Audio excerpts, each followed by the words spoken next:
Hare Krishna. Thank you. Thank you, Pranav. Jai Govind Prabhu for joining.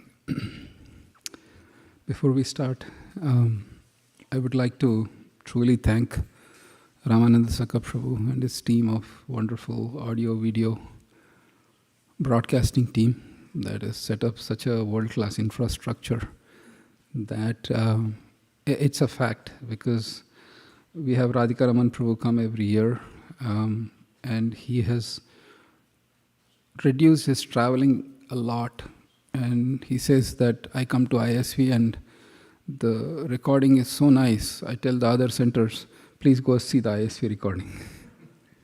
Because he prepares a seminar and then he gives the same seminar in different temples, but he stops saying, I'm come to ISV, please see the seminar recordings from there. So thank you, Ramananda Saka Prabhu. All right, we'll start with our Mangalacharan prayers and then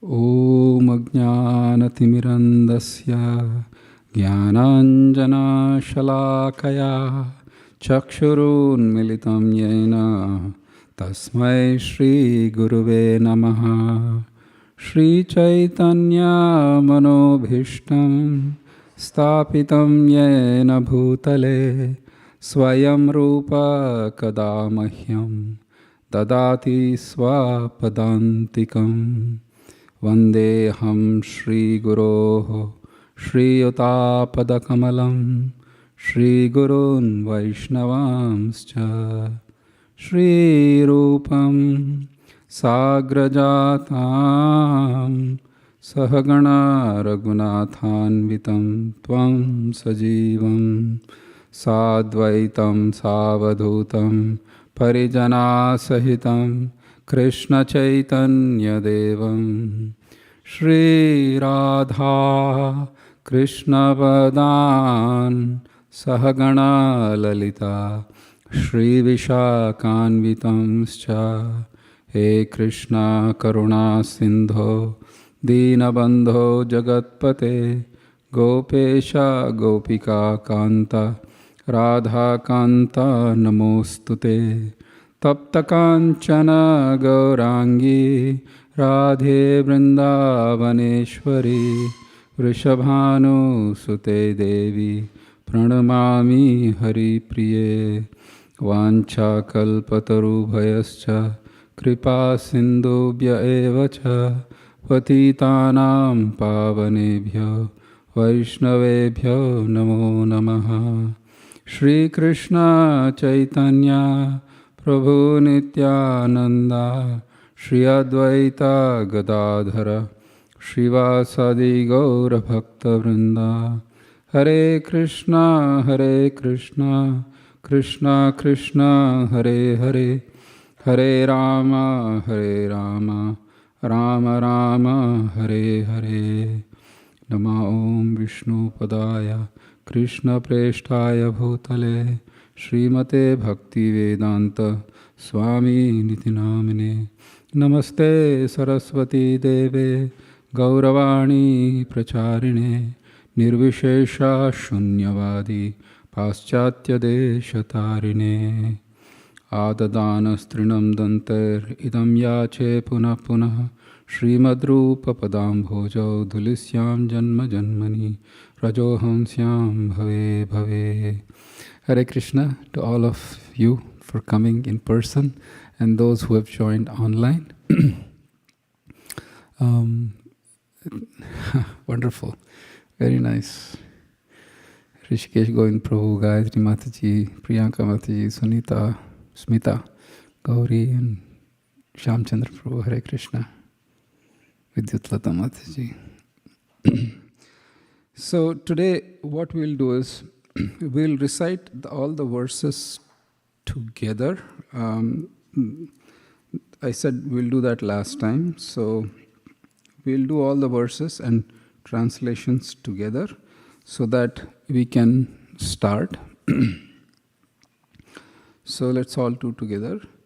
Vacho vegam manasakroda vegam jivha vegam udaropasta vegam Etan vegan yo vishaheta dhiraha sarvam api mam pritivim sasishya. A sober person who can tolerate the urge to speak, the mind's demands, the actions of anger, and the urges of tongue, belly, and genitals is qualified to make disciples all over the world. Text 2. Atyahara prayasascha prajalpo niyamagraha janasangascha laulyamcha shadbir bhakti vinashyati.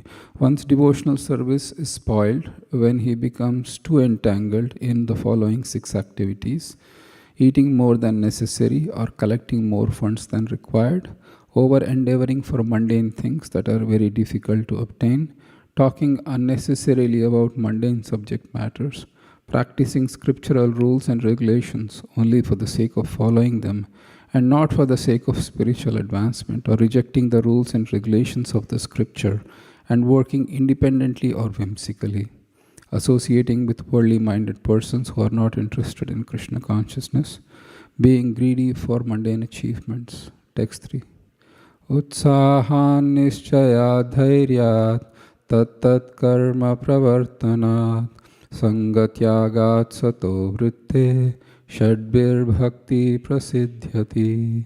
There are 6 principles favorable to the execution of pure devotional service: being enthusiastic, endeavoring with confidence, being patient, acting according to regulative principles such as Shravanam, Kirtanam, Vishnu Smaranam, hearing, chanting, and remembering Krishna. 5th, abandoning the association of non-devotees. 6th, following in the footsteps of the previous acharyas.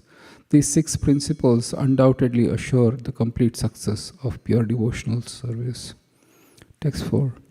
Dadati pratigrihnati guhyamakhyati pritchati bhungte bhojayate chaiva shadvidam priti lakshanam. Offering gifts in charity, accepting charitable gifts, revealing one's mind in confidence, inquiring confidentially, accepting prasad and offering prasad are the 6 symptoms of love shared by one devotee and another. Text 5. Krishneti yasya giritam manasadriyeta dikshasti chet pranatabhischa bhajantamisham Shushrushaya bhajana vijnamananyamanya nindadishunya hridamipsita sangalabdhya. One should mentally honor the devotee who chants the holy name of Lord Krishna. One should offer humble obeisances to the devotee who has undergone spiritual initiation diksha and is engaged in worshipping the deity. One should associate with and faithfully serve that pure devotee who is advanced in undeviated devotional service and whose heart is completely devoid of the propensity to criticize others. Text 6. Drishtai svabhava janitairva pushascha doshair na prakritattvamiha bhakta janasya pashet gangam bhasam na khalu budbudafena pankair brahmadravattvamapagacchati niradharmai. Being situated in his original Krishna conscious position, a pure devotee does not identify with the body. Such a devotee should not be seen from a materialistic point of view. Indeed, one should overlook a devotee's having a body born in a low family, a body with a bad complexion, a deformed body, or a diseased or infirm body. According to the ordinary vision, such imperfections may seem prominent in the body of a pure devotee, but despite such seeming defects, the body of a pure devotee cannot be polluted. It's exactly like the waters of Ganges, which sometimes during the rainy season are full of bubbles, foam, and mud. The Ganges waters do not become polluted. Those who are advanced in spiritual understanding will bathe in the Ganges without considering the condition of the water. Text 7. Syat Krishna nama charitadi sitapya vidya pittopatapta rasanasya narochikanu किन्त्वादरादनुदिनं खलु शैव जुष्टा Swadvikramat bhavati tadgadamulahantri. The holy name, character, pastimes, and activities of Krishna are all transcendently sweet like sugar candy. Although the tongue of one afflicted by the jaundice of avidya, ignorance, cannot taste anything sweet, it is wonderful that simply by carefully chanting these sweet names every day, a natural relish awakens within his tongue, and his disease is gradually destroyed at the root. Text 8. Tannama rupa charitadi sukirtananu smrityo kramena rasana manasi niyoja tishtan vraje tadanuragi jananugami kalam nayedakilamityupadeshasaram. The essence of all advice is that one should utilize one's full time, 24 hours a day, in nicely chanting and remembering the Lord's divine name, transcendental form, qualities, and eternal pastimes, thereby gradually engaging one's tongue and mind. In this way, one should reside in Vraja, Golok Vrindavan Dham, and serve Krishna under the guidance of the devotees. One should follow in the footsteps of the Lord's beloved devotees, who are deeply attached to his devotional service. Text 9. Vaikunta janito vara madhupuri tatrapi rasotsavat vrindaranya mudari panya ramana tatrapi govardhana Radha kundamihapi gokulapate premamrita plavana kuryadasya virajato giritate sevam vivekinahakaha. The holy place known as Mathura is spiritually superior to Vaikuntha, the transcendental world, because Lord appeared there. Superior to Mathurapuri is the transcendental forest of Vrindavan because of Krishna's Rasalila pastimes. And superior to the forest of Vrindavan is Govardhan Hill, for it was raised by the divine hand of Sri Krishna and was the site of his various loving pastimes. And above all, the super excellent Sri Radha Kund stands supreme, for it's overflooded with the ambrosial nectar prema of the Lord of Gokula, Sri Krishna. Where then is that intelligent person who is unwilling to serve this divine Radha Kund, which is situated at the foot of Govardhan Hill? Karmebhya parito hare priyataya vyaktim yayurjnaninas tebhyo jnana vimukta bhakti parama premaika nishtastataha Tebhyastapashupala pankajadrishastaabhyopi saradhika preshta tadvadiyam tadiya sarasi tamnashriyet kakritihi. In the Shastra it is said that of all types of fruitive workers, he who is advanced in knowledge of the higher values of life is favored by the Supreme Lord Hari. Out of many such people who are advanced in knowledge, jnanis, one who is practically liberated by virtue of his knowledge may take to devotional service. He is superior to others. However, one who has actually attained prema, pure love of Krishna, is superior to him. The gopis are exalted above all the advanced devotees because they are always totally dependent on Sri Krishna, the transcendental cowherd boy. Among the gopis, Srimati Radharani is the most dear to Krishna. Her Kund lake is as profoundly dear to Lord Krishna as this most beloved of the gopis. Who then will not reside at Radha Kund and in a spiritual body surcharged with ecstatic devotional feelings, a prakrita bhava, render loving service to the divine couple Sri Sri Radha Govinda, who perform their Ashtakaliya Leela, their eightfold eternal daily pastimes. Indeed, those who execute devotional service on the banks of Radha Kund are the most fortunate people in the universe. Text 11. Krishnasyochai pranaya vasati preyasi bhyopi radha Kundam chasya munibhirabhitastadgreva vyadahi yat preshtairapyalamasulabham kim punair bhakti bhajam tat premedam sakridapi sarasnaturaviskaroti. Of the many favored objects of favor delight and of all lovable damsels of Vrajabhumi, Srimati Radharani is certainly the most treasured object of Krishna's love, and in every respect her divine Kund is described by great sages as similarly dear to him.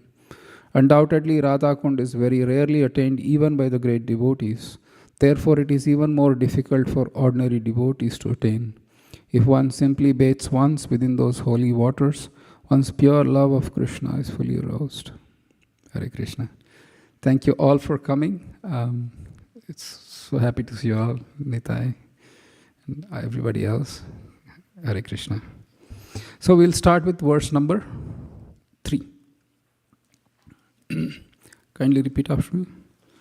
Utsahan nischaya dhairya tat tat karma pravartana Tat karma pravartanat sangatyagat sato vritte sangatyagat sato vritte shadbir bhakti prasidhyati. Nitai, please do the translation. There's somebody can, give him the mic. Thank you. There are 6 principles favorable to the execution of pure devotional service. 1. Being enthusiastic. 2. Endeavoring with confidence. 3. Being patient. 4. Acting according to regulative principles such as Shravanam, Kirtanam, Vishnu Smaranam. Hearing, chanting, and remembering Krishna. 5. Abandoning the association of non-devotees. And 6. Following in the footsteps of the previous acharyas. These 6 principles undoubtedly assure the complete success of pure devotional service. Thank you. Jay, going through paragraph 1, please, of the purport.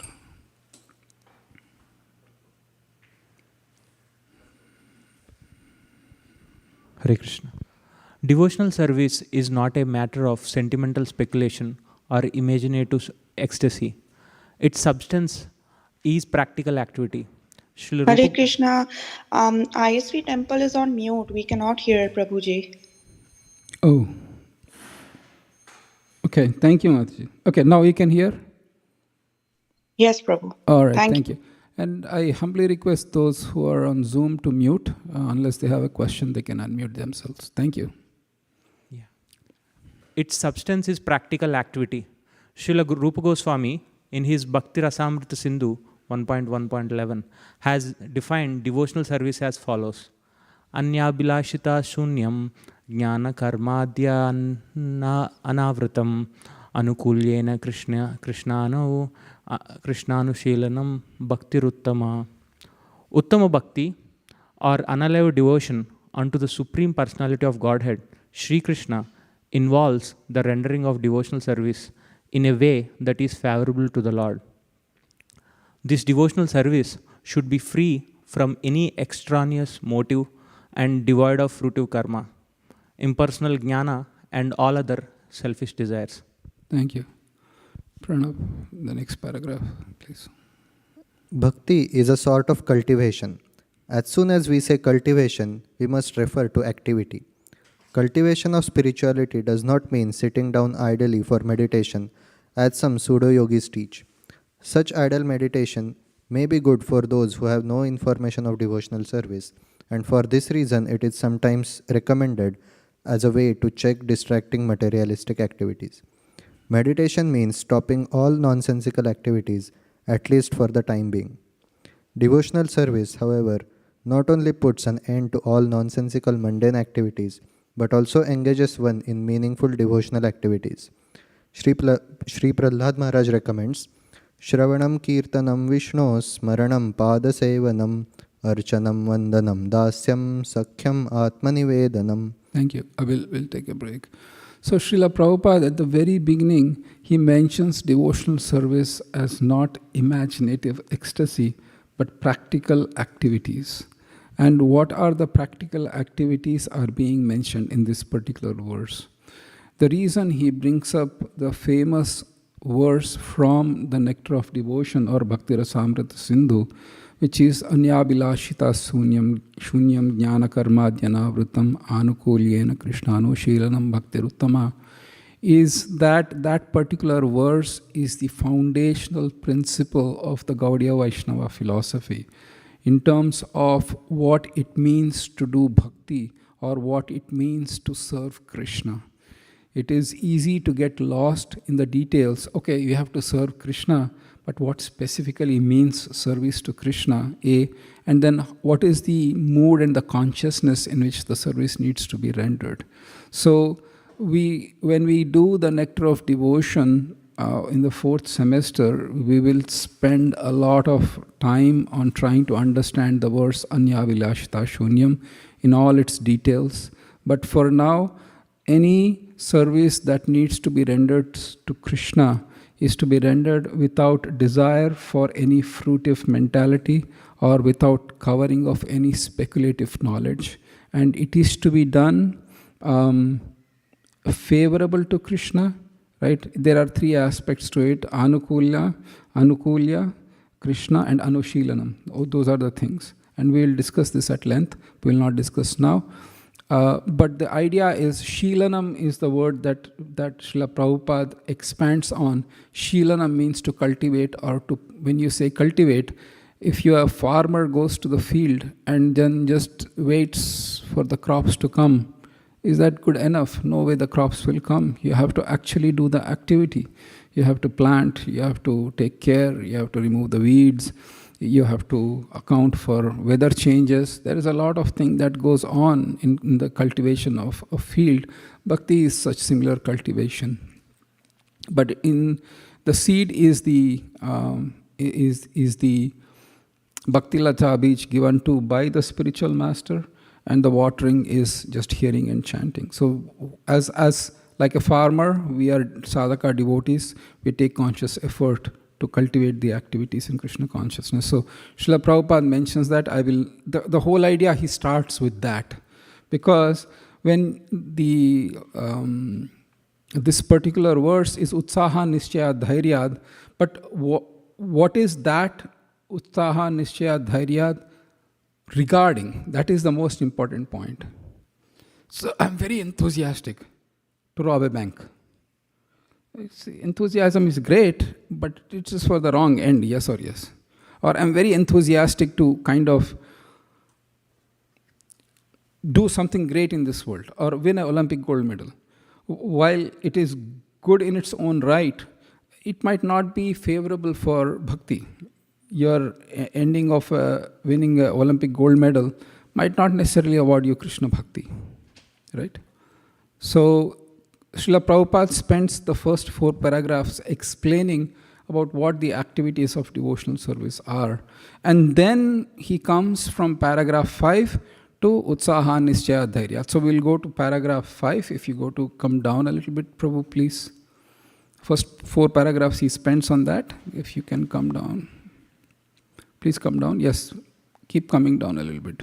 Yes, please, please, please. And then he says, after explaining the activities of devotional service, he says one should approach a spiritual master. This is quite an important thing, because you can think, I'm doing bhakti, I know bhakti, I can do bhakti, but it's better to approach a spiritual master, because you can keep on watering the land, right, and providing sunlight, and you have a pot, right, and then you take that pot, which is filled with nice soil, and then you water it every day and take it to the sun.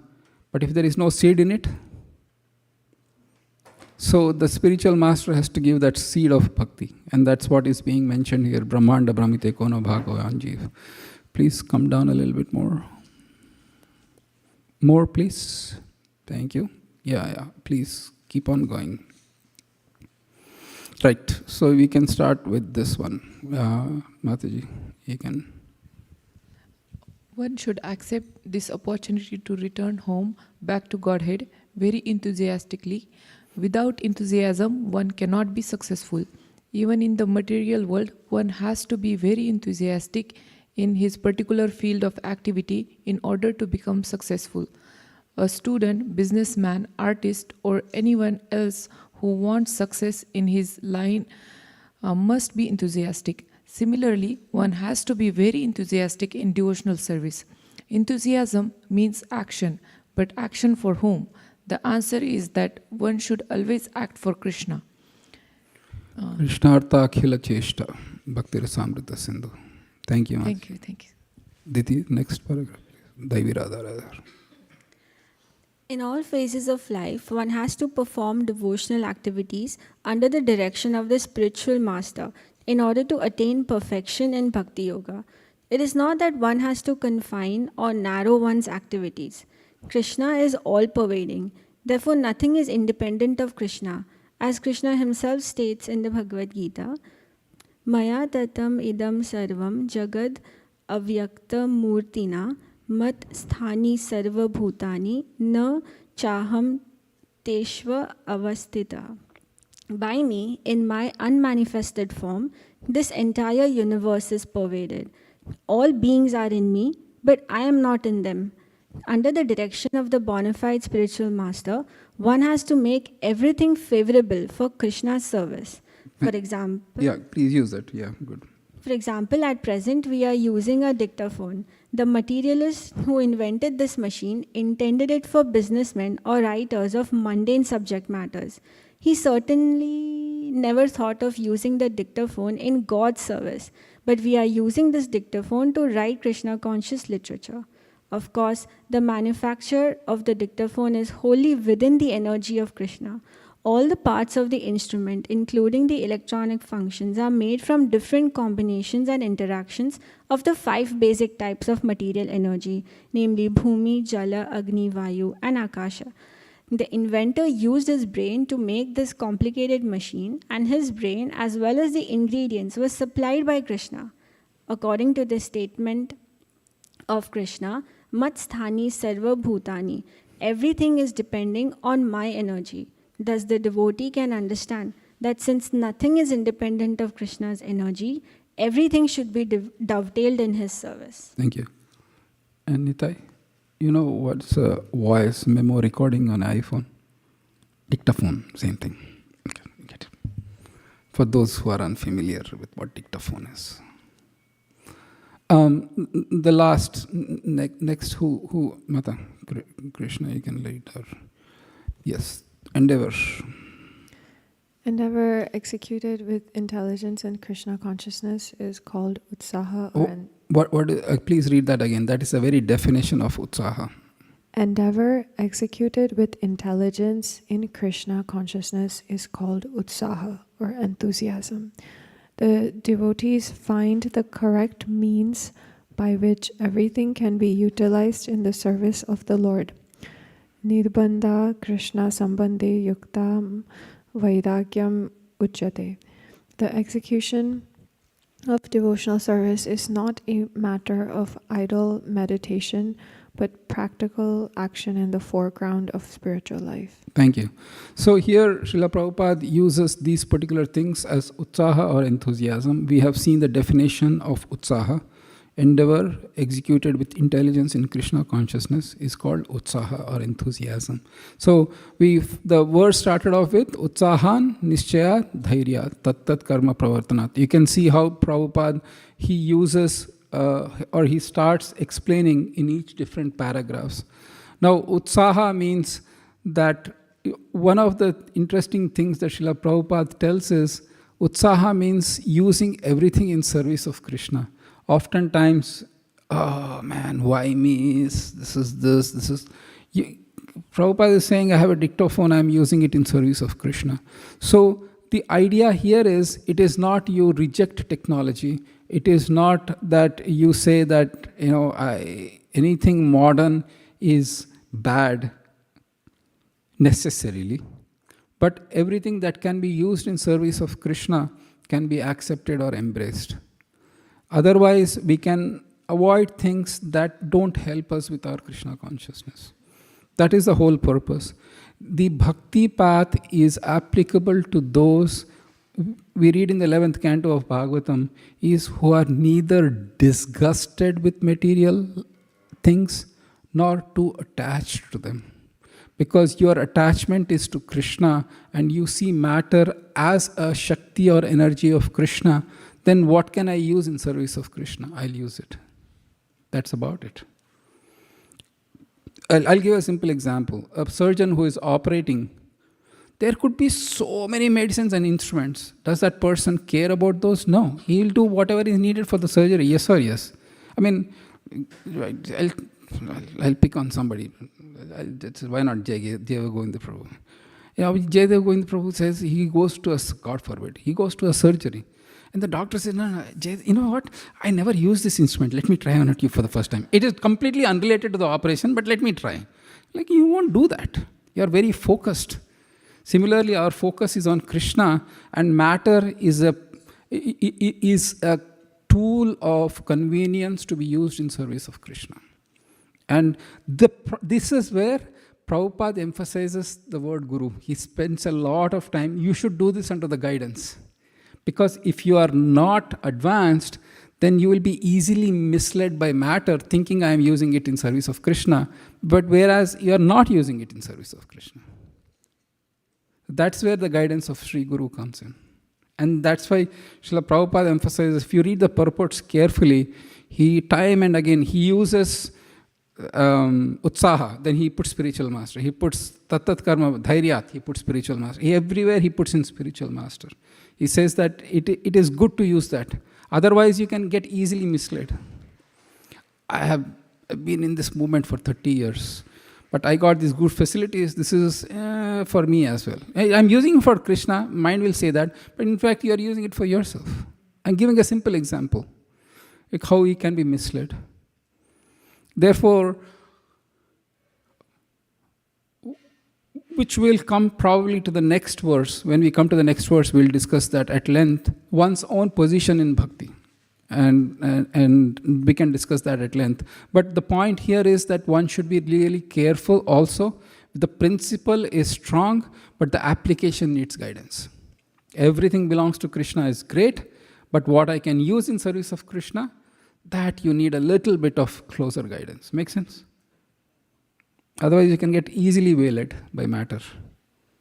And another example, gross or even subtle, when you get so much of respect and puja and everything in bhakti, then you think, it's like, I should give it to Krishna. The general principle is whatever I have received, I should offer it to Krishna. But if you are not careful, 99% of the time you'll forget. I am really special. And then the problem seeps in is that you get so in-tuned to the aspect of expecting respect wherever you go, you forget that Krishna is the cause of your respect. So that one has to be careful on that front. That is the point. Everything can be used in service of Krishna. If you become really famous overnight, somehow or other, then use that fame in service of Krishna. At that point of time, your mind shouldn't say, if I say you all become devotees of Krishna to my followers, or I'm not on social media by any stretch of imagination. But then, all my followers will kind of reject me if I say you should chant Hare Krishna. Then you can see how you're seeing the fame for yourself rather than for Krishna. Srila Prabhupada gave an interview to the TV station in San Francisco. It is, I think, recorded somewhere in YouTube. I was amazed. Because anywhere he goes, he's saying the same thing. It's not like he's changing. No, now I'm on TV. Now I need to get, I need to increase my popularity. I need to get some book deals. That is the thinking of a materialist person. He was saying the same thing, follow Krishna. It doesn't matter to him whether he was speaking in front of thousands of people or whether he was speaking to his confidential disciples in the close quarters or going on morning walks or anywhere. The message was the same. Because Srila Prabhupada was on that level of devotion to Krishna, he could use everything in service of Krishna. He came to US when he was 69, when he had been coming from such a background where he was finding difficulty to find paper to write Bhagavatam, to try translation. Paper was in severe shortage after World War II. He was he was begging to get just paper to write Bhagavatam. And he had no support, no means. And when he came to this country, he could have been transformed by the wealth and the opulence. And it was very instantaneous. That is the point. Prabhupada's was not a very gradual build-up to the popularity what he got. Oh, today I have 10,000, 12,000, and one day I have 10 million. No, he was in India, poor, struggling, with no name, no fame, no facilities, nothing. All of a sudden, in a matter of few years, it's transformed to the extreme other degree, but Prabhupada remained the same. He didn't change at all. His position, his words, you can see his words. In fact, they were becoming urgent. The more he got popularity or the more he got famous and disciples, his urgency of Krishna consciousness increased rather than kind of saying, now I got everything, I'm set. So unless you are on that level, there needs to be a careful guidance in Krishna consciousness. You can get easily waylaid. Our whole goal of life is, how can I be a lifetime devotee? It doesn't matter I become famous, infamous, whether I get this, that, it absolutely doesn't matter. Till the very end of life, how can I remember Krishna? And that is the success according to Srimad Bhagavatam. Etavan Sankhya Yoga Bhyam Swadharma Parinishtaya Janma Labha Parapumsa Ante Narayana Smriti.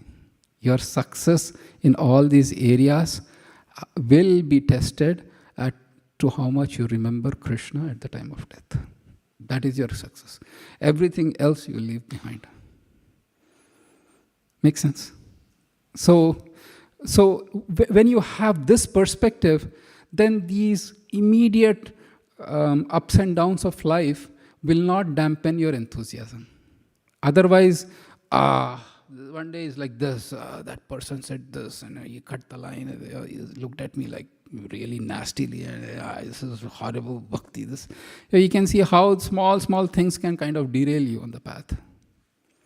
So if you have that goal, that at that end of life is what my test is, then these things will be like whatever. Yes or yes? All right. That is Utsaha.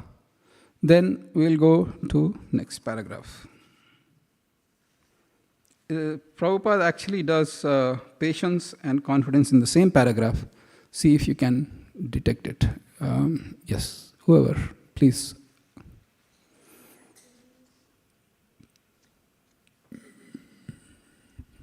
These activities must be executed with patience. One should not be impatient in Krishna consciousness.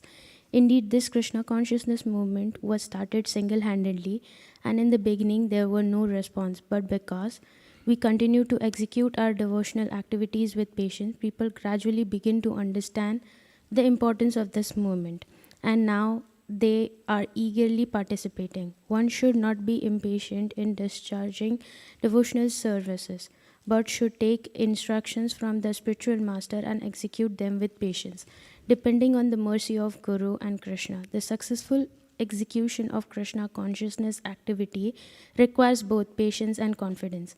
A newly married girl naturally expects offspring from her husband, but she cannot expect to have them immediately after marriage.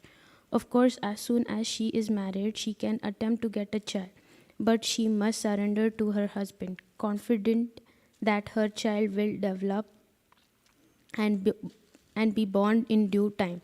Similarly, in devotional service, surrender means that one has to become confident. The devotees think, Avashya Rishi be Krishna. Krishna will surely protect me and give me help from the successful execution of devotional service.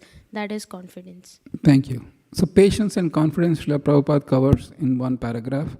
And it rightly so, because one without another won't stand. Oh, I have been patiently serving Krishna for last 20 years. But I have no confidence he will protect me. What's the use of that patience? One day it will anyway break. And I have confidence that Krishna will protect me, but no patience. I have confidence that Krishna protects me, but why didn't he protect me from this common cold? Or why didn't he protect me from committing that mistake in the office that costed me so much of embarrassment? Or why didn't he protect me from saying something stupid? It should have some patience as well. So the reason why we have patience is that Krishna doesn't really need our love without our voluntary accepting of that love. When we voluntarily accept, offer our love to Krishna, then Krishna will accept it. But that voluntary accepting of our love for Krishna will come after a certain time. It is not instantaneous. I'll use the example of a young boy. The young boy goes to kind of interested in a young girl. You don't instantly kind of, just get married. You just kind of, have that kind of back and forth. So love of Krishna means that Krishna is also testing you. Because we are here talking of love of God as if it is some object we can purchase from Safeway or Walmart or Target or whatever. Just go purchase it. How many gallons of love you want? Here, take it. No, it is that when you say I love Krishna, then Krishna should say I love you too. And that he will take time. And that's why patience is needed. In Bhagavatam, it is mentioned in the 5th canto, for those who are referring to, that Krishna can give liberation in easily and immediately, but love, he will take time. Immediately he will not give love. So because of the nature of love for Krishna, because how Krishna's nature is, then we are going to say, I am patient, Krishna. I am confident, but I am patient. And I will wait. Life after life, after life, after life. I will never give up that hope. Wherever you want to place me, you place me. But I will never give up that patience that one day you will just reciprocate that love. And please understand, when you say reciprocate love, things that you get, for example, a small child can give so much of joy to their parents, yes or yes. They don't do much, but there is so much of joy. And when a small, tiny, insignificant jiva can give joy to the parents, or a lover can give to beloved in this world, to the point that people are completely absorbed in love. When it is mentioned that when you are in an exam that you never prepared for, and Pranav can tell, he's a PhD from Caltech. That 1 hour of exam time will be like 5 hours. You are like, you are waiting for the clock to kind of hit, because you have no clue, and that seems 5 hours. But when a young boy meets a young girl and they speak for 3 hours, it seems 3 minutes.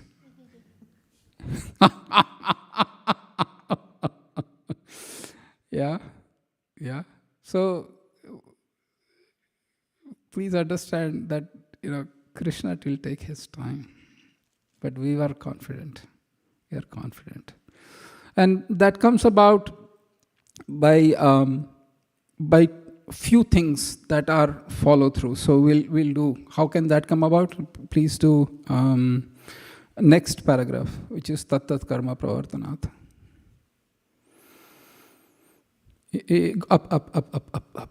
Thank you. Yes, as explained. As already explained, one should not be idle, but should be very enthusiastic about executing the regulative principles. Tat karma pravartana.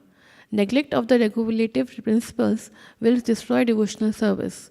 In this Krishna consciousness movement, there are 4 basic regulative principles: forbidding illicit sex, meat eating, gambling, and intoxication. A devotee must be very enthusiastic about following these principles. If he becomes slack in following any of them, his progress will certainly be checked. Srila Rupa Goswami therefore recommends tat karma pravartanat. One must strictly follow the regulative principles of Vaidhi Bhakti. In addition to these 4 prohibitions, yama, they have positive regulative principles, niyama, such as the daily chanting of 16 rounds on japa mala beads, These regulative principles must be faithfully performed with enthusiasm. This is called tat karma pravartana, or varied engagement in devotional service. As I mentioned earlier, bhakti is a lifetime engagement, and because of which there could be certain impediments on our being very enthusiastic, for example, every day. If you are chanting for 15 rounds, 15 years or 20 years, it's too much. It's okay to feel like that. It's not like, oh my God, I'm not enthusiastic today, therefore I must be a demon. No, that is not the case. I just want to temper it with the fact that we are here to follow the 4 regulative principles for a lifetime, but sometimes there could be some difficulty in because of either the past, either the past bad habits, past tendencies, past impressions that are very deeply ingrained in my psyche, that I might have difficulty in kind of following it every day with complete enthusiasm. But please, that's where the confidence comes. Even if I am not enthusiastic, but I am confident that these principles will help me, then, then it is good. So it is not necessary that all these 6 to be happening at the same time. It is practically impossible. Sometimes your enthusiasm is down. Sometimes your patience is down. Sometimes your confidence is down. Don't even know if Krishna is going to help me. It's like he didn't hear my voice, or he didn't listen to me, or he seemed to be not listening to me. That is a lack of confidence sometimes. Sometimes there is no patience. Something that was chanting, by the way.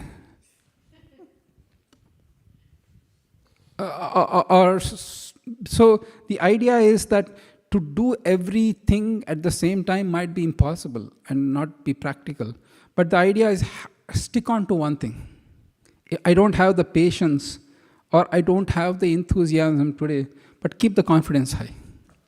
Talk to a friend, talk to a mentor, saying that, this is fine, it's okay, it's fine. So you can see how, and then talking to that mentor and we'll come to the next verse, we'll come to that point. But the idea is that somehow or other keep these things alive, one thing or other, tat karma pravartana. So it is mentioned here. And also it is mentioned in Nectar of Devotion, which we come to read, that if perchance there is a fall down in devotional service, there is no need to perform any prayaschitta. Double down on your practices and keep continuing at it. Neither feeling callous about it, nor feeling overwhelmingly depressed about it. Both should be avoided. If something really like I trip on some aspect of it, then you should feel internally repentant about it. That, I shouldn't have done that. I made a mistake. It should hurt you from in that it's Bhagavatam mentions that fire of internal repentance actually purifies one's psyche. But, and at the same time, I did this, this is useless, man. No, bhakti is all, it's not for me. It's for highfalutin souls, for highfalutin people. It's too hi-fi. It's not for me. I'm just going to stop everything. That's not recommended either. Having that balance and having a capacity to say that comes in confidence. That Krishna, avashya rakshive Krishna. Krishna will never abandon me even though I am the most fallen person. Not because I am fallen, but because His mercy is so intensely great and infinitely supreme that it can quickly overwhelm any discrepancies or any faults that I may possess, which I possess in tons. If that is the attitude of the devotee, then Krishna will say, I'll pick you up. Make sense? All right, we'll do a few more. And this is not even, we only have 1 hour, but we'll try to do it. Okay. So we completed Utsaha, Nischayat, Dhairyat, Tattat Karma Pravartanat. Now we do Sangat Tyagat. Please, let's do Sangat Tyagat. Furthermore, in order to be successful in devotional service, one must give up the association of undesirable people. This includes karmis, jnanis, yogis, and other non-devotees. Once Sri Chaitanya Mahaprabhu was asked by one of his householder devotees about the general principles of Vaishnavism, as well as the general routine activities of the Vaishnavas.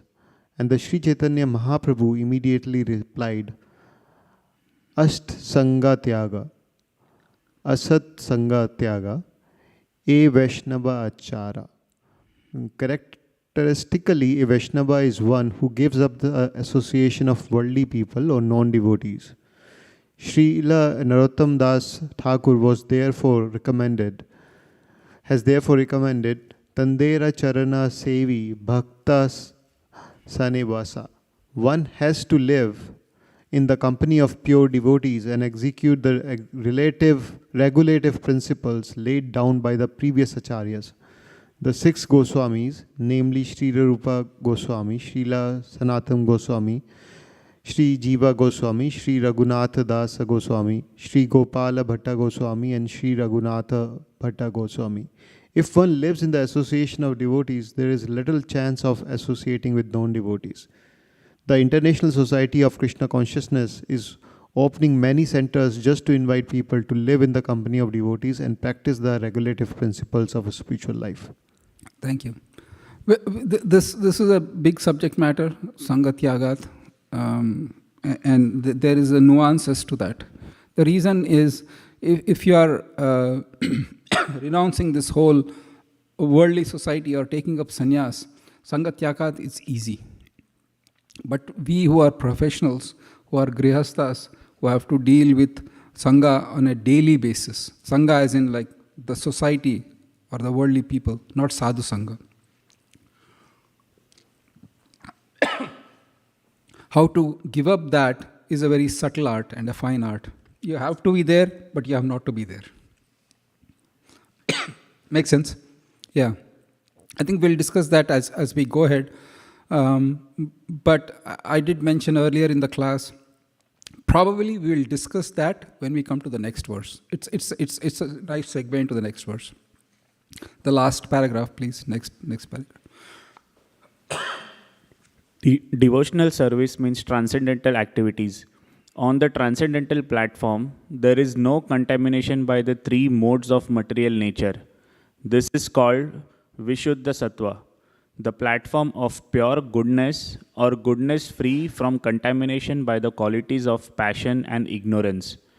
In this Krishna consciousness movement, we require everyone to rise early in the morning by 4 a.m. and attend Mangalarti or morning worship, then read Srimad Bhagavatam, perform Kirtana, and so forth. Thus, we hold continuous activities in devotional service 24 hours daily. This is called Satovritti, or following in the footsteps of the previous acharyas who expertly filled every moment of time with Krishna conscious activities. Thank you. This is the highest goal or the ideal standard, to perform Krishna conscious activities 24 hours a day. Sometimes it can mean going to job. Technically speaking, going to job and doing whatever you have to do at the job, it doesn't seem to be highly Krishna conscious at all. In fact, it's far from it. Right? Unless you chant 8 hours of Hare Krishna Mahamantra sitting in your office and paid for it, it's excellent. Please keep up that job, never give it up. And even forget that, mothers at home, you have to cook. If the child is hungry and comes to you, you cannot say, fill your belly by chanting Hare Krishna. So, the child will be also smart. When the homework comes, they will write Hare Krishna 20 times and give it as the homework. So that's just kidding. So you can see how sometimes our activities might be indirectly connected if at least you are in the householder life. But try to connect as many activities in your life as possible to Krishna based on your own situation, based on the situation of the family. We do the best we can to follow this. And the other aspect which I want to bring is work in of itself to making money might not be direct Krishna conscious now, but it can contribute to direct Krishna consciousness in future. Which means that at least when you are retiring, you should have two things. One thing is financial support, more importantly, health. That I work 12 hours a day now, but I ruin my health completely, so that in future, my body becomes unusable for Krishna's service, then that's a problem.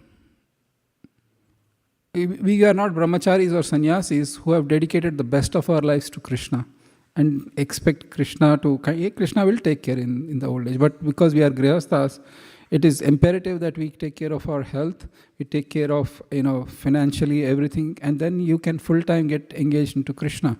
And when does Krishna release you from the job or retire from job? When you are at 40 or 50, it's up to him and the financial situation and so on and so forth. More importantly is, when can you get that taste actually? I can be retiring at 50, but I have no taste for Krishna consciousness. Then what's the point in retiring at 50? You'll be just wasting your time. You have the money, but then you have nothing to do. So there has to be a cultivation of material assets and health. At the same time, spiritual taste also has to increase day by day, till the point when you come to fully retire. Then yes, 24 hours of your activity will be in Krishna consciousness, and it should be on a sustained basis. Make sense? All right. We will, yes, I'll take the questions. So the next part of the purport, Srila Prabhupada quotes Bhakti Siddhanta Saraswati Thakur from his commentary on Nectar of Instruction. It's much more technical. Probably when we get time, if we have an extra class, we can go over. It's really, really profound. And please, as a homework, you read Srila Bhakti Siddhanta Saraswati Thakur's purport, or his commentary, which Srila Prabhupada will give you following this paragraph. So that is that. Then we just done one verse. We have two more to go.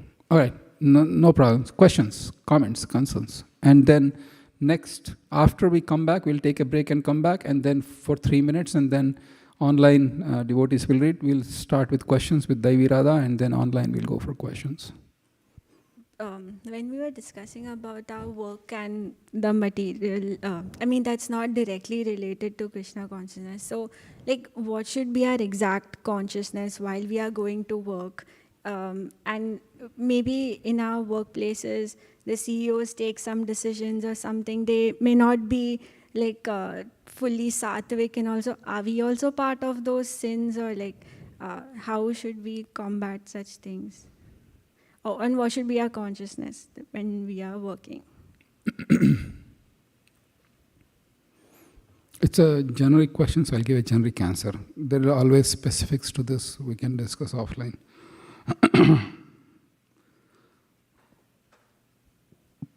Srila Prabhupada actually, or Krishna says in the Gita, that one has to do one's work based on one's nature. And he says that no varna or ashrama, or not ashrama, no varna, which is Brahmana, Kshatriya, Vaishya or Shudra, is free from faults. You'll be surprised to know even Brahmana's vritti or duty has also faults. So is Kshatriyas, so is Vaishyas, so is Shudras. So understanding that every work has its fault, now at a particular work, if the people who make the decisions, they definitely might or might not be in sattvic situation, but since it is beyond your control, the question is, how will those decisions impact me and what I need to be prepared for it. You do the best you can at work, but there are things that are beyond your control. One thing I would recommend is to not take what happens at work too personally. You should take personal instance. There is a pride of work that you do, and the quality of work and everything that you own, and the performance feedback you get and all that. It's good. It's yours. But beyond that, there are things that you cannot control. Can you control the economy? Can you control the customers? You are suppose an engineer. Can you control how the sales is going to sell the products? because ultimately the company's bottom line depends on the sales that the company is making. Or the new CEO who comes in, whose personality is very undesirable, to use the word. We can't control all those things.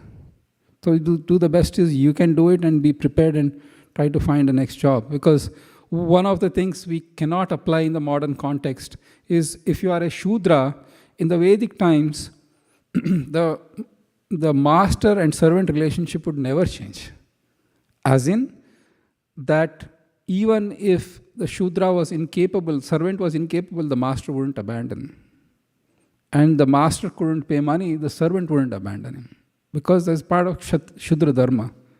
Nowadays, it's little not possible. In fact, imagine you are laid off, and you are laid off, that's okay, I'll still work for free. The company will be weirded out. Yes or yes? They'll be like, this person is weird, get a security and get him out. No, I'm just a Shudra, I just want to do. His loyalty is important. Unfortunately, it's not possible in the modern context. And likewise, the employers will say, we are not making any money, but we'll still keep you or pay you. Well, they pay you. It's a little different, but it is what it is. Does that help? Does it help even remotely? Yeah, just one thing I want to share is that once I was just listening to a lecture from Amrendra Prabhu, and he did say that before going to work, we can just offer a prayer to Krishna that we are entering into Agasur's mouth and please take care of us. We'll do our duty and then you come back. I wanted to mention that as well. Just like Arjuna entered into the battlefield, at that point of time, he was not thinking what prayers I should offer to Krishna.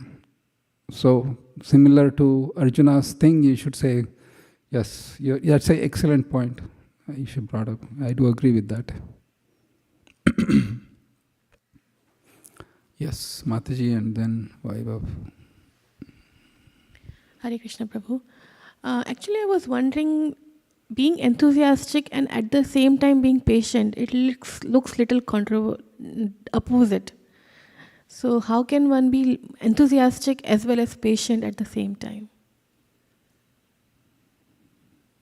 One can be enthusiastically patient or patiently enthusiastic.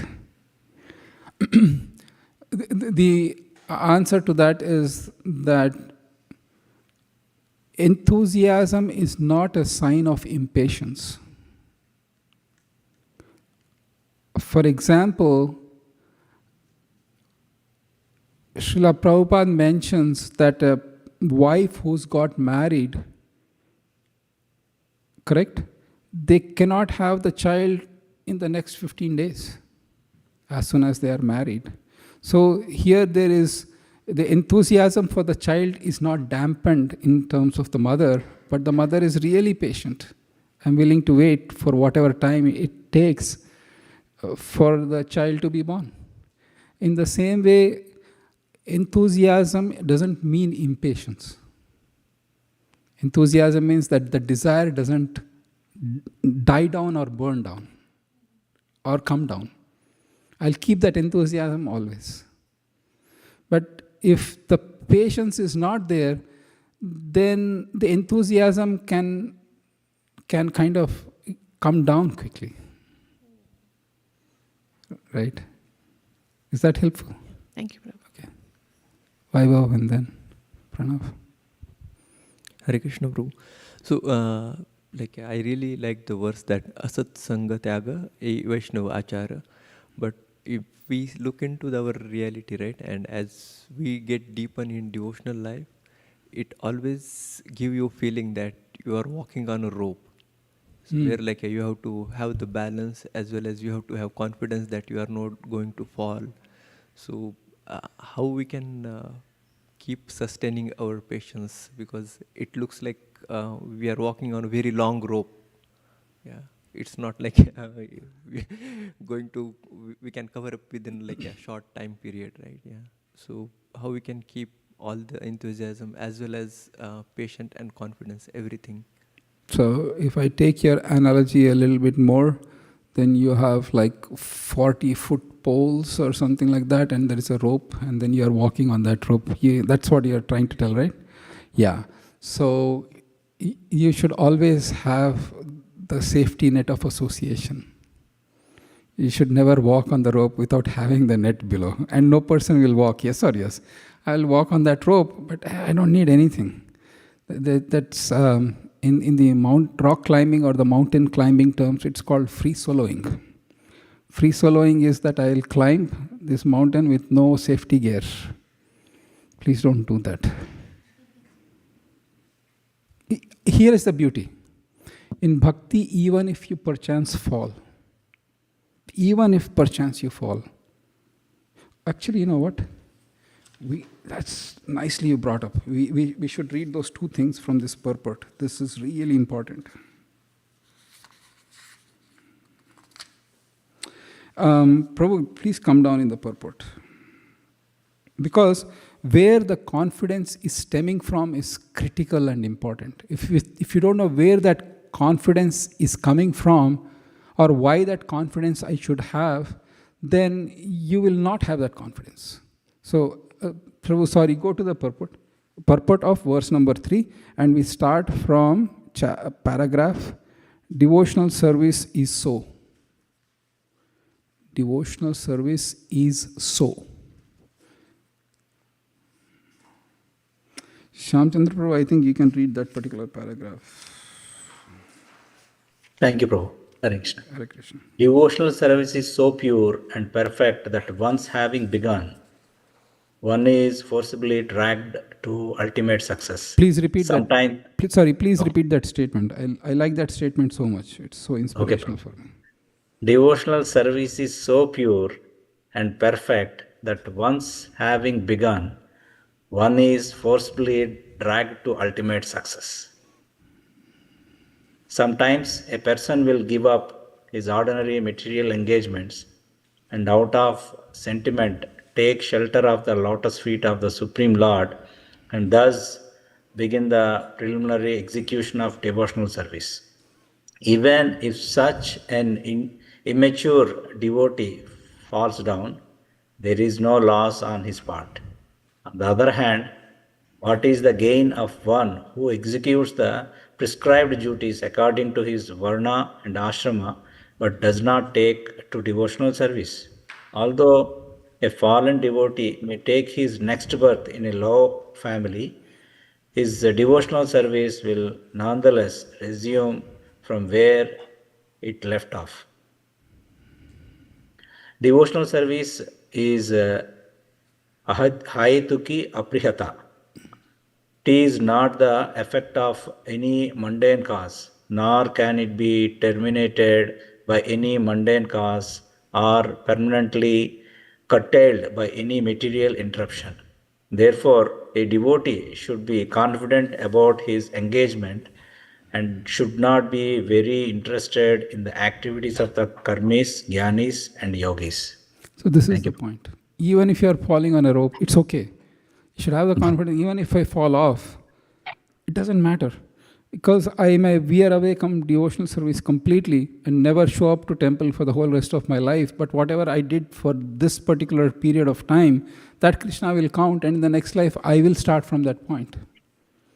Here, Prabhupada writes that I could be so fallen, in the next life, I could actually take birth in a low-class family. But that bhakti is not interrupted, even though because of that. There is no material cause, material impediment, or material power that can curtail a jiva's execution of bhakti. That is the power of bhakti. So the confidence should come from this point. Otherwise, why am I confident about? What am I confident about? Confident is because of this. Make sense? All right. It's fine. We will take extra classes, but we'll have good discussion. Yes or yes? Should I rush through it? No, thank you.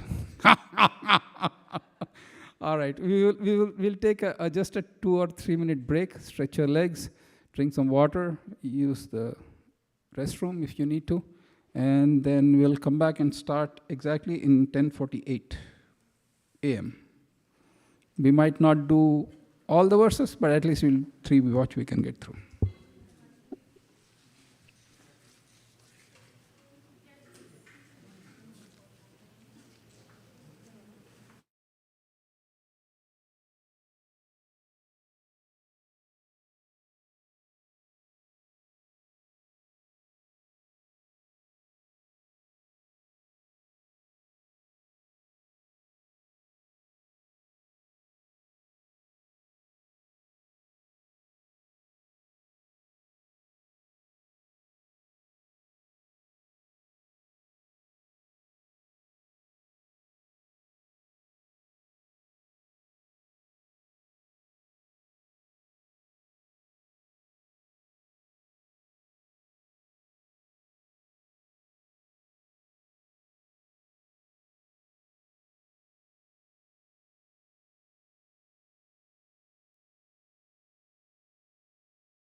Hare Krishna, welcome back.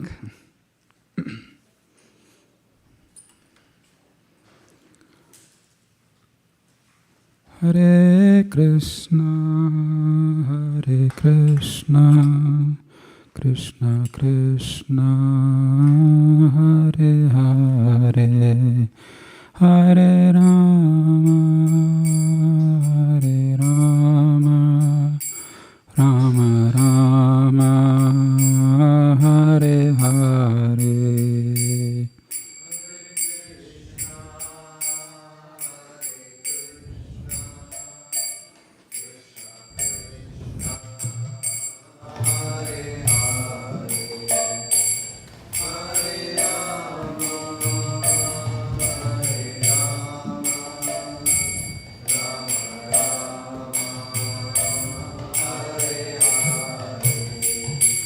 Hare Krishna, Krishna Krishna, Hare Hare, Hare Rama, Hare Rama, Rama Rama, Hare Hare.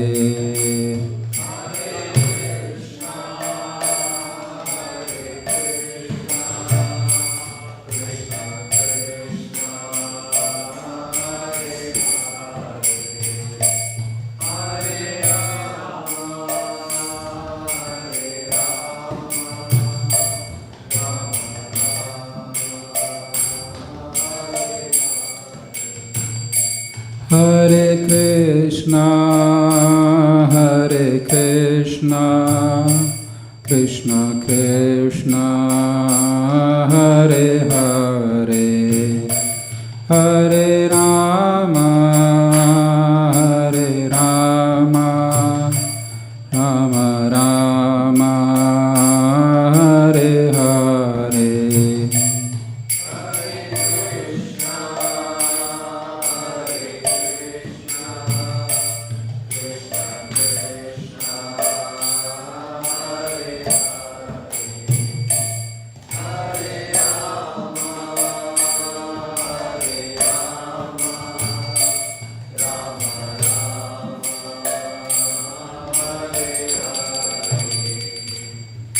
Thank you, Nitai.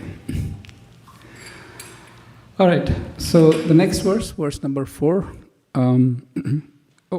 Because Srila Rupa Goswami encourages that one associate with devotee, then what are the practical activities for associating with the devotees are mentioned here.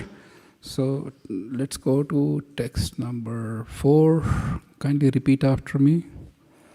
Dadati pratigrihnati Guhyamakhyati pruchhati Bhunkte bhojayate chaiva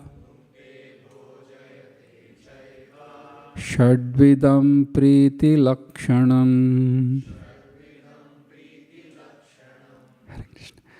Can you, online, Shyamchandra Prabhu, can you, or anybody who wants to do the translation, please? Hare Krishna Prabhuji, I can read. Yes, please.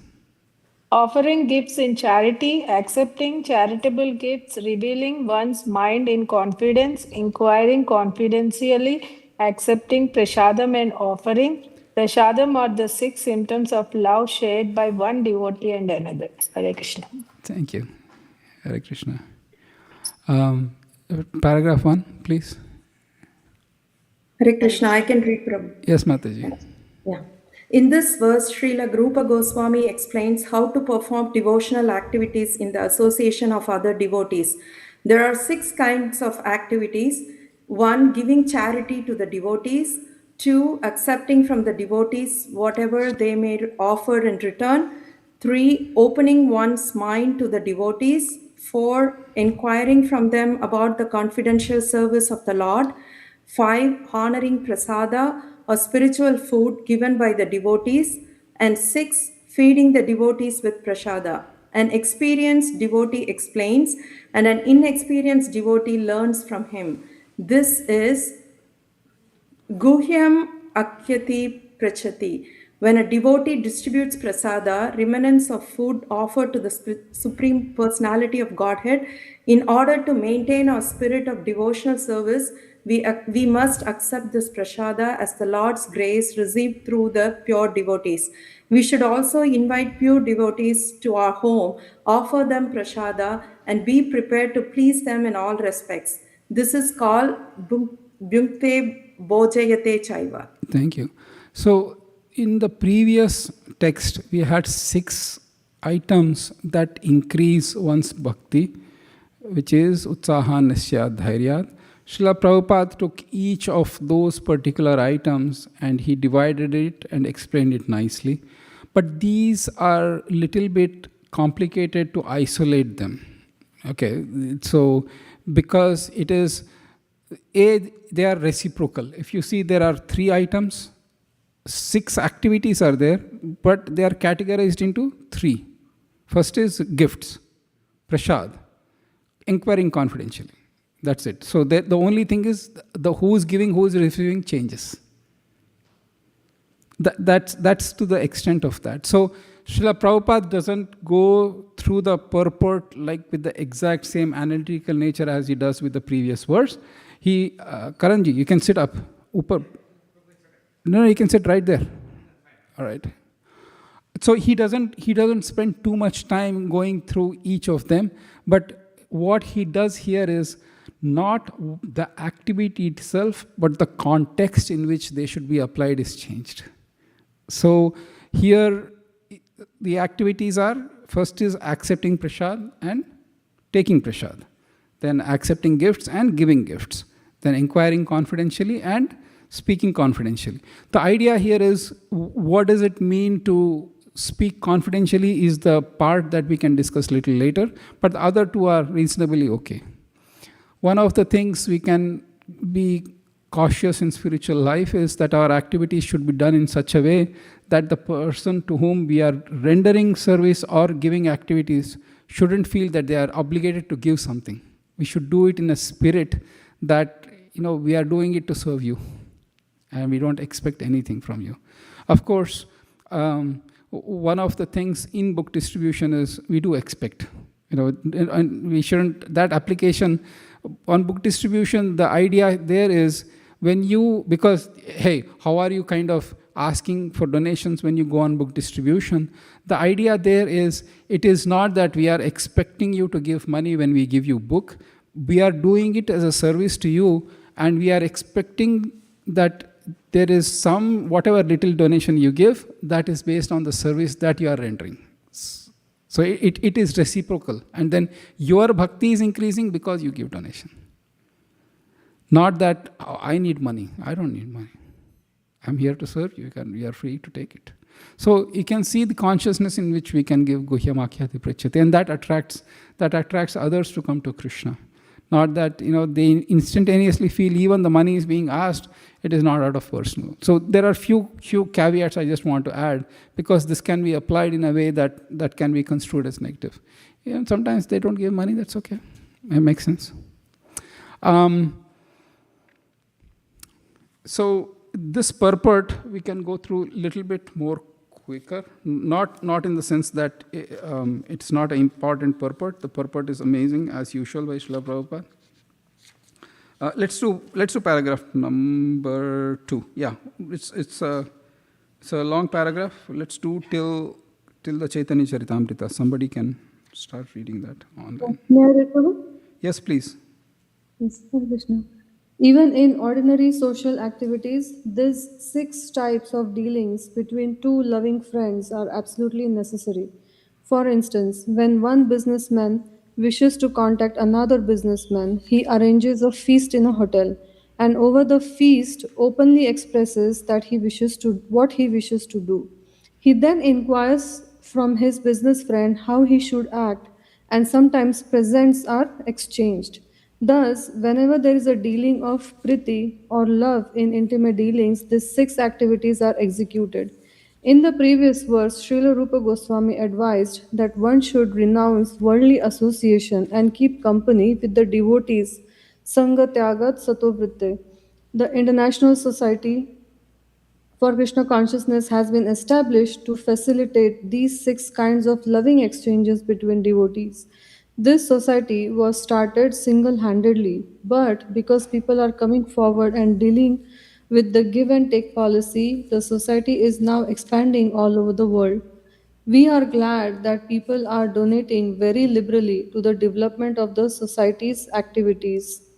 And people are also eagerly accepting whatever humble contribution we are giving them in the shape of books and magazines dealing strictly with the subject matter of Krishna consciousness. We sometimes hold Hare Krishna festivals and invite life members and friends to participate in the feasting by accepting prasad. Although most of our members come from the higher rungs of society, they nonetheless come and take whatever little prasad we are able to offer them. Sometimes the members and supporters inquire very confidentially about the methods of performing devotional service, and we try to explain this. In this way, our society is successfully spreading all over the world, and the intelligentsia of all countries is gradually appreciating our Krishna conscious activities. The life of the Krishna conscious society is nourished by these 6 types of loving exchange among the members. Therefore, people must be given the chance to associate with the devotees of ISKCON. Because simply by reciprocating in the 6 ways mentioned above, an ordinary man can fully revive his dormant Krishna consciousness. In Bhagavad Gita 2.62, it is stated, Sangat Sanjayate Kama, one's desire and ambitions develop according to the company one keeps. It is often said that a man is known by his company, and if an ordinary man associates with devotees, he will certainly develop his dormant Krishna consciousness. The understanding of Krishna consciousness is innate in every living entity, and it is already developed to some extent when the living entity takes a human body. It is said in the Chaitanya Charitamrita, Madhyam 22.107, Nitya Siddha Krishna Prema Sadhya Kabhunaya Shravanadi Shuddha Chitte Karaye Udaya. Thank you. Thank you, Mataji. So, here, there are certain nuances Prabhupada mentions that we open the temple and offer prasad to everybody. Now, on an individual level, we may do it at home as well, or maybe we give it to a colleague, for example. The problem is sometimes that can get one-sided. Your colleague might not be a vegetarian and who could be eating meat regularly, and you cannot simply say, okay, you accept food from me, I'll reciprocate. So the idea here is, in the later part of the purport, Srila Prabhupada, quoting Bhakti Siddhanta Saraswati Thakur, says that there are with certain people you cannot exchange this. This is mainly, most of it is related to the devotee circle, because already it is mentioned Sangha Tyagat, which means I already have to give up the association of non-devotees. Then these exchanges, reminder is that these exchanges happen with devotees. But here is the catch. We are in a society where we actively preach. And Prabhupada himself writes that anybody who has taken birth as a human being has some innate Krishna consciousness already developed. So the idea is that we are not completely isolated to not deal with the world, but at the same time, we are practicing Krishna consciousness and preaching.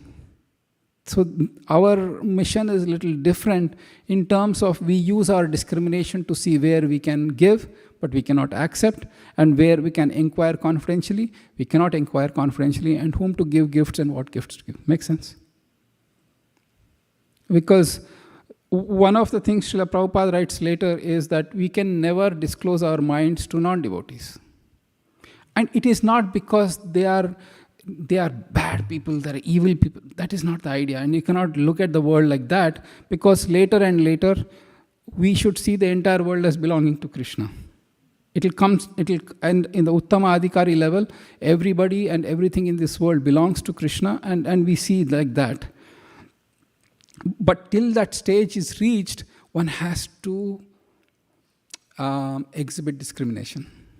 And that will come to the next verse. It is so these activities are done with that discrimination. And the reason I said is because everybody in the world is not negative or evil. Because, for example, there is a particular friend, and that friend or a colleague, for example, they are used to consuming alcoholic beverages every evening.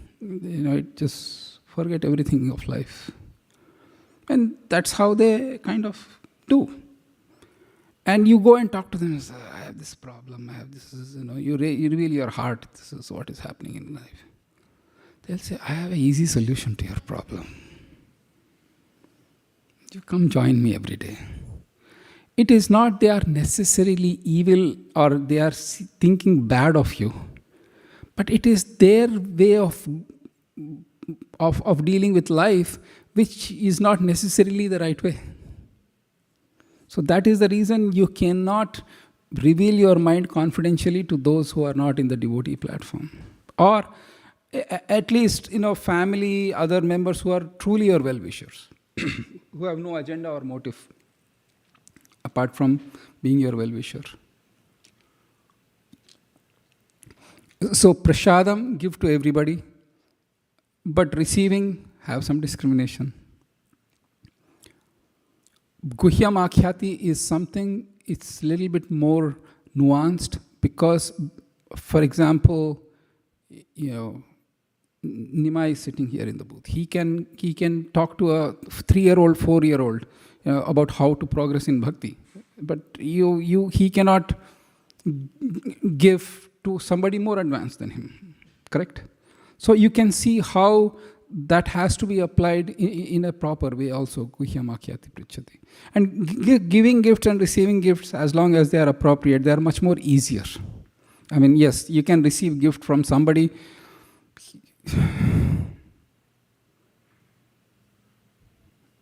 Yeah. So this is a true story.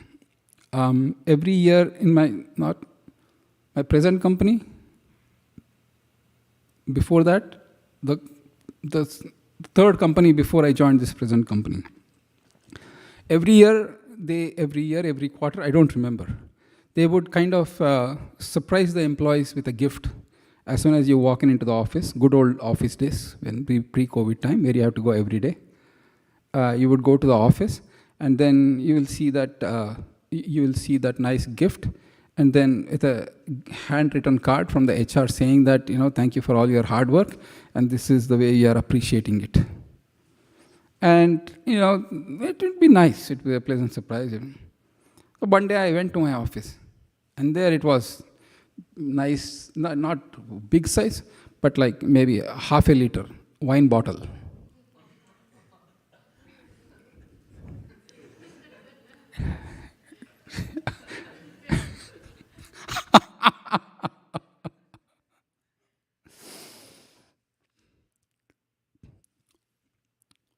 I met my, and this one was, maybe I just joined this company or recently joined this company, something like that, and it was there.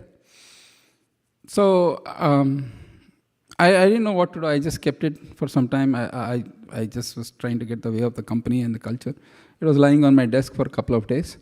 And then after some time, there was a team meeting, and I said, sorry, I don't drink, so does anybody want to?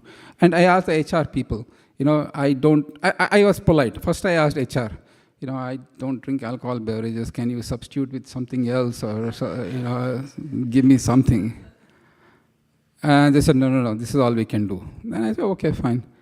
Then I asked one of my, in the team meeting as I was coming out, I just told them, look, I don't drink alcohol. Does anybody want it? 4 hands got up immediately. Gave it to one of them. So my point here is giving and accepting gifts can also be a little tricky. Of course, this was a HR more impersonal, but if it is more personal, then you should be. So that's the whole idea. I mean, we use that discrimination.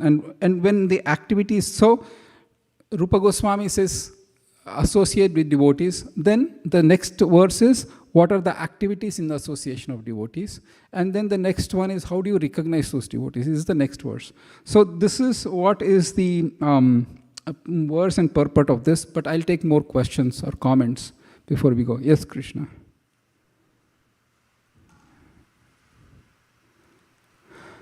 I feel like, thank you for sharing that anecdote. I think I've had similar situations, but I always like wonder if it's better for me to throw it away instead of giving it, because I'm kind of partaking in them like sinning, you know. Prabhuji, sorry to say, same thing. I was in the same situation. I don't know what to do, because whatever I don't consume, how I can give it to them.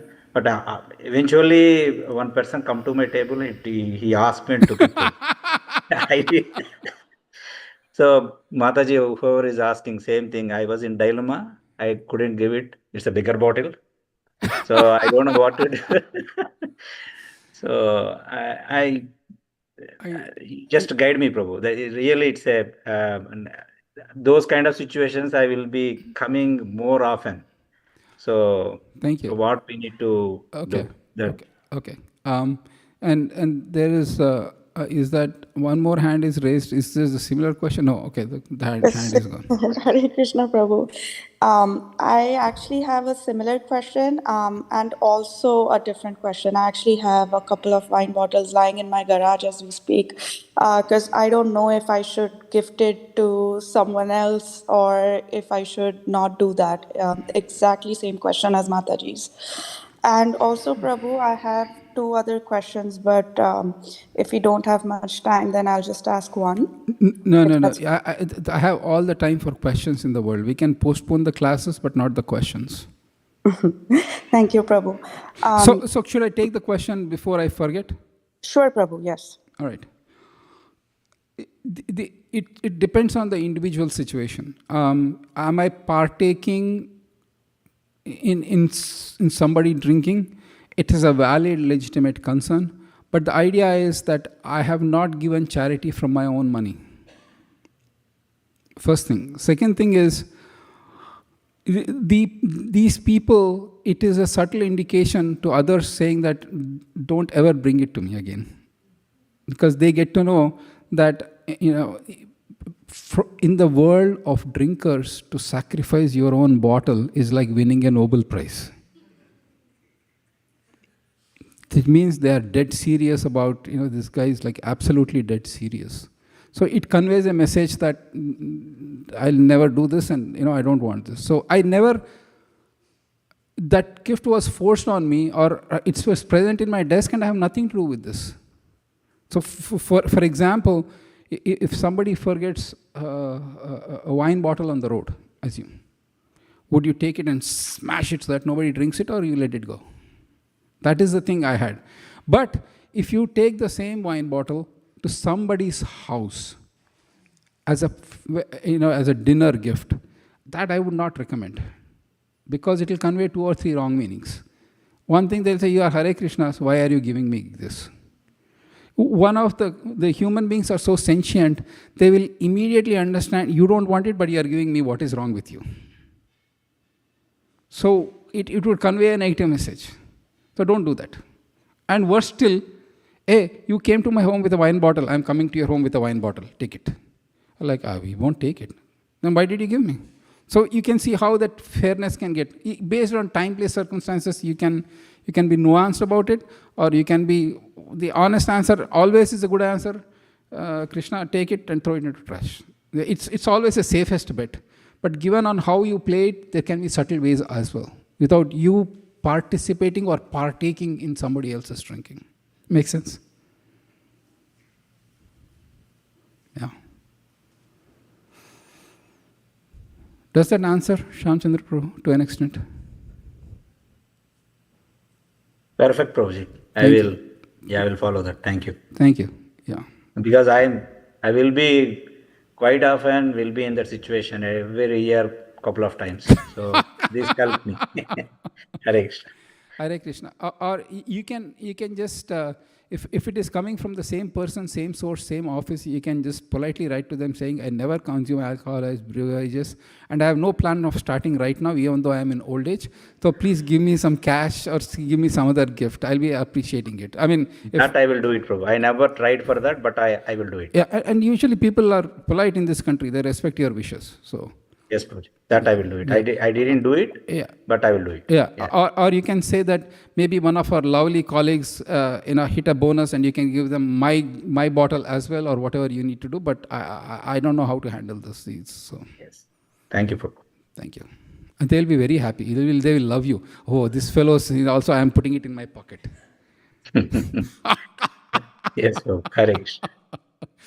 Hare Krishna. Mata, yes, you had 2 more questions. Yes, Prabhu.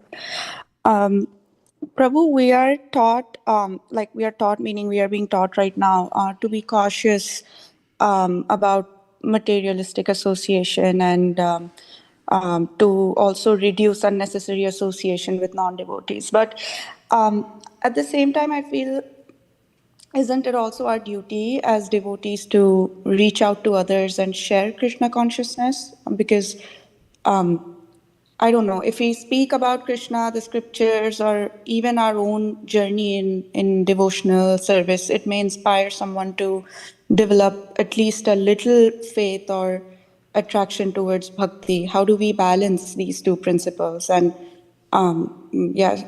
essentially, why should we distance ourselves from worldly association if our association could potentially help others become Krishna conscious? Thank you, Mataji. And you had one more question.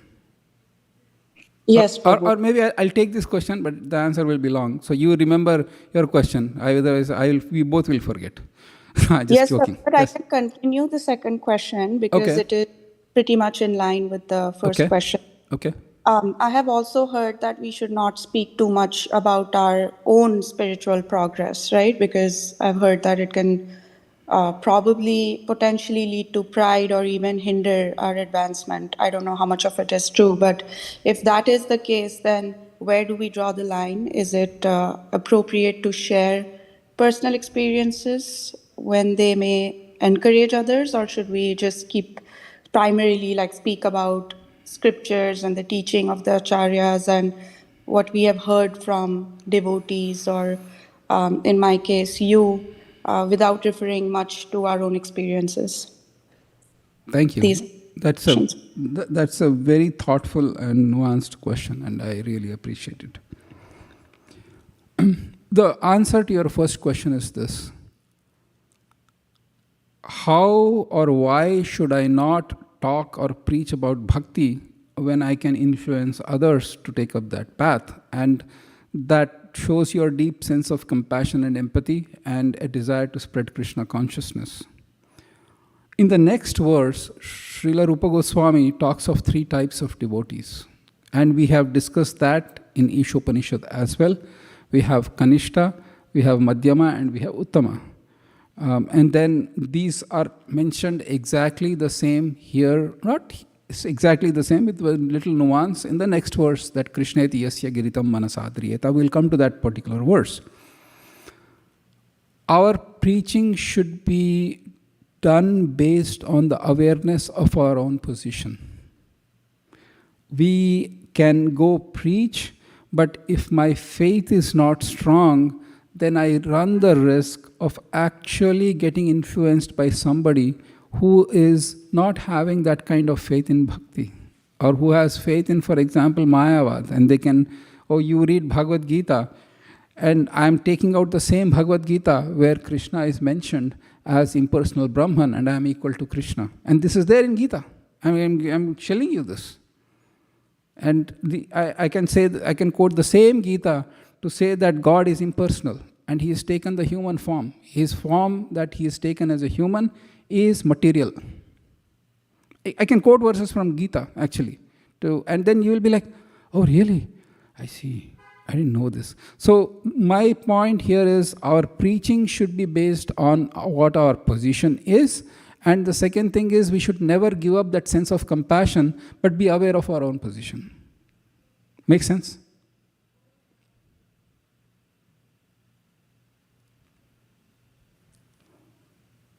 All right, Mataji is muted. Yes, yes, Prabhu, makes sense. Okay.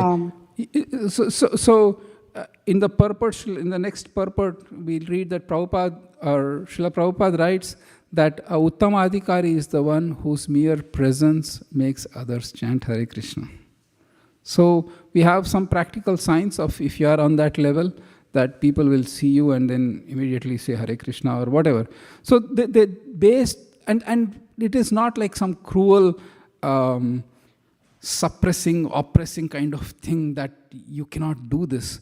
Please understand the power to give bhakti to others comes through Krishna acting through you. And if we have that awareness, then the more you long to give bhakti to others, the more Krishna will empower you. The more we act like, my association can help others, then it is more from a pride perspective. And Krishna might not actually like that and might not influence others through you. So there has to be always that awareness that I am doing it on behalf of Krishna. And I am just a postmaster. Srila Prabhupada said that actually. I'm just a postmaster. I'm just delivering the message as it is. I'm a peon. The word he uses, postal peon. So if that awareness is there, then you can just go across the entire universe and help people become Krishna conscious. But if it is not there, then you yourself cannot be on that particular path. So that is answer to the question number 1. Question number 2 is, I forgot. Can help anybody remember? That's Question 2 was regarding regarding talking too much about my own. Oh, sadhana. Oh, yes, thank you. It's not that you should never talk about your sadhana or yourself or your story. In fact, it is there in Bhagavatam where Narada Muni actually tells his story to Vedavyas. In the very first canto, 4th and 5th chapters, it's mentioned. If your story helps others become Krishna conscious and helps others, then you should tell your story. If it doesn't, if you think that others might think that you are, for example, boasting your own accomplishments, then it might actually take a reverse effect of what you tried. Instead of getting inspiring, it might not help inspire at all. So it's more of a situational, circumstantial, and the person to whom you are kind of having this conversation. And at that point, if it helps, you should. If it doesn't help, you shouldn't. Yes. But Thank outlook you. of a devotee by and large is they are very, very cautious to kind of not tell about their own spiritual advancements, achievements, or realizations without having some context. If somebody asks you genuinely and sincerely, yes, Srila Prabhupada writes that from a disciple nothing should be hidden. You should be able to tell. But that spirit should be there. That answers my question, Prabhu. Thank you. One of the practical ways to know that is, if you tell something, person will immediately come back with same matching thing or something greater. Bro, you know what? I've chanted 16 rounds by 5 a.m. today. Oh, you know what? I actually did by 4:45 today. Then you know that it doesn't help. It's okay. Right. More questions, comments? Online, Krishna, I'll come to you. Anybody online? Yes. Rishikesh Govind Prabhu. Hare Krishna Prabhu, Dandath Prabhu, I was thinking on the part that we read about exchanging prasadam even in the circle of devotees. We understand that in the circle of devotees, we can open up and get close with each other. But there are various types of devotees in the sense that some people who are just getting introduced and some others who have been very advanced. And sometimes we have to use some level of discrimination because some devotees will follow some very strict standards while others may not, and we do not want to offend them. Or even if we are accepting, we see that there are different standards that someone else may be following. For example, to give a simple example, like when we were in college and when we had the program, we would arrange prasadam. There were people who wanted to serve, but they were like, we cannot cook at home. can we bring some store-bought wafers or something? So in these circumstances, how do we deal with such circumstances? Because they have that willingness or in that mode. It's pretty circumstantial, pretty situational based. Again, I'm bringing up the same point because, for example, here is the thing. If you're traveling and there is nothing else, then maybe store-bought is what is available at that point of time as a matter of emergency, for example. But if that is more of a norm, then there are a couple of choices. One is that you yourself will say, I cannot accept this. And you can set your standards or your particular thoughts, whatever you want to, with that devotees. The second thing is that you might not want to go as often. That whom you associate with in Krishna consciousness is your choice. You are not obliged to associate with everybody. You are respectful to all. You are, that is a basic standard. You are respectful and friendly to everybody. But to the extent you are inspired by somebody in Krishna consciousness, you can associate. Otherwise, there is no need to associate and please everybody and anybody just because you have to do it. And you'll be burnt out doing that. Does that make sense, Rishikesh Govinda Prabhu? Yes, Prabhu. Thank you so much. Yeah, thank you. And if there is more contextual, then we can always take it, Yeah. Any other questions? Yes, Krishna. I had a question about inquiring confidentially and then like the speaking confidentially part. Like, what does that mean? Like, do we like be in a one-on-one meeting? Yeah. What is the nuances? So there are 2 or 3 aspects to it. One is the confidential topics of devotional service. For example, when we are going to read Nectar of Devotion, where we are going to read about sadhana bhakti, which is the preliminary practice of bhakti, and then there is raganuga bhakti, which is spontaneous devotional service. That is a little more elevated topic. And for example, inquiring confidentially can be, asking a senior devotee about what is raganuga bhakti or what are the pastimes of Radha and Krishna that are very, very confidential. For example, Chaitanya Mahaprabhu would be discussing these pastimes, but with a very select few devotees. Usually it is mentioned in Chaitanya Charitamrita, he would have 3.5 devotees or 4 devotees that he would be talking to. All these confidential things. So it was confidentially inquiring, and then Swarup Damodar, Mahaprabhu would say, this is my heart, and this is my heart saying about Krishna. And Swarup Damodar would sing a song, or he would recite a shloka from Bhagavatam, or something like that to pacify Mahaprabhu's heart. So those are on the spiritual aspect. There are much higher confidential topics in Krishna consciousness, that is inquiring confidentially. It can be done on one-on-one or with a select group of few devotees that have that kind of frequency and wavelength. The second aspect to it is, you have your own personal issues or concerns in path of material or spirituality that you might discuss with your mentor or a guide, for example. And it can be done on a one-on-one basis. For example, I like this. A simple thing is, I like this spiritual master and that spiritual master, and this is that. So how can I kind of make progress or select and so on? And it can be like a very guhyam akhyati pritchati. It's a confidential thing. It's a personal thing. Those are the kind of things. Does that help? Yeah. Guhyam akhyati should be mainly for devotees, or very exceptional cases it could be outside, but mainly it is devotees.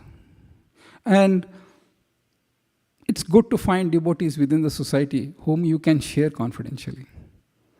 Because if you say that I am amongst such a large group of devotees, yet I have to seek deep answers and share my heart completely, then I reach out to my 3rd grade or 4th grade friend that I like very much, but who is not at all a devotee, then it is said, it is not a problem with you, it's a problem with the society that we are living in, where we can't even have a few people like that, who can actually talk. So please do find in whichever circle you can, and it need not be locally in ISV.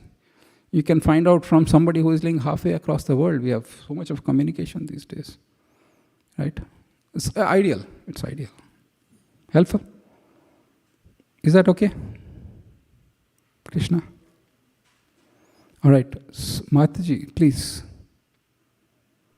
Hare Krishna Prabhuji, thank you for a wonderful class.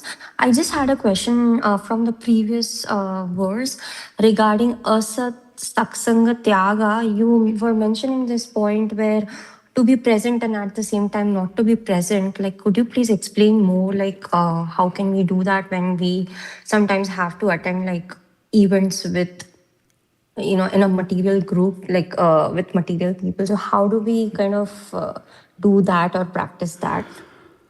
So in Vaishnava circles, we follow the social mores or the social obligations. For example, you are invited to a birthday party, or it happens very common, your kid is invited to a birthday party. And you have to go. But then the idea there is you do what you need to do to go there and give the gift and talk, make a small talk, just be friendly with everybody.